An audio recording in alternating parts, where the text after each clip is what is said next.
So a lot of times, a lot of funds try to pitch us to invest in them. The one thing that I have very clear on my playbook is that you yourself, if you have not been an entrepreneur, if you have not seen what struggle it takes 20 hours to put in a day and then get that small part of a result, if you have not walked that path, then my doors are shut for you. My doors are not open for a Kashi IIM graduate to come and teach me how the business works. I'd rather like to invest in a guy who is himself walked in the whole path and taken all those beatings that we have done. Because at the end of the day, we need to realize that life is not fair. So life was tough for us at one point of time, and we need to respect that position and we need to respect that attribute. And that attribute can make a lot of a difference.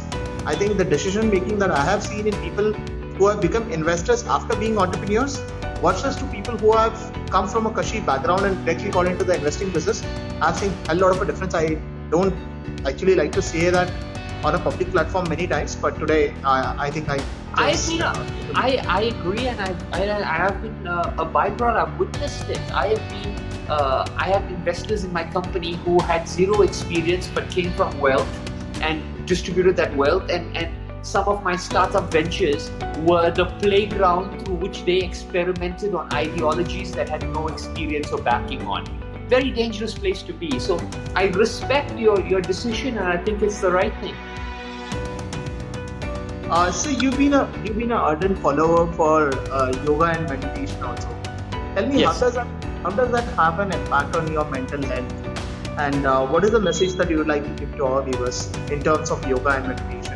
Because I think that's the part that we skipped in last 2 days. Yes, we have skipped it. So yoga, Ashtanga are the 8 limbs of yoga, of which asanas is really only one limb, right? That physical body. But the physical body is super important to it. Meditation, mindfulness, chanting, japa, association with enlightened souls are the other limbs of yoga that help you cultivate your higher self, that help you still your mind.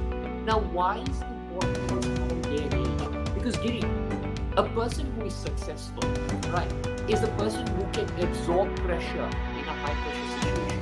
A person who is successful is a person who would have pinpoint clarity about the options available to him in a high pressure situation.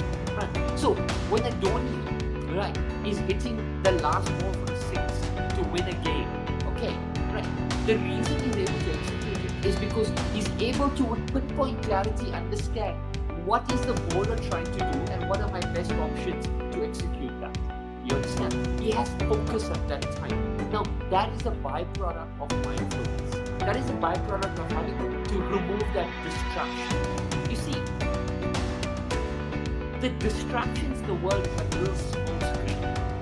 Clarity, mindfulness allows you to just move that smoke screen about so you can clearly see what's at the end of the channel when you go. Alfred Adler, the psychologist, says that nobody needs motivation in life. What they need is any clarity of their goal. When you have clarity of your goals, your mental and physical faculties will align to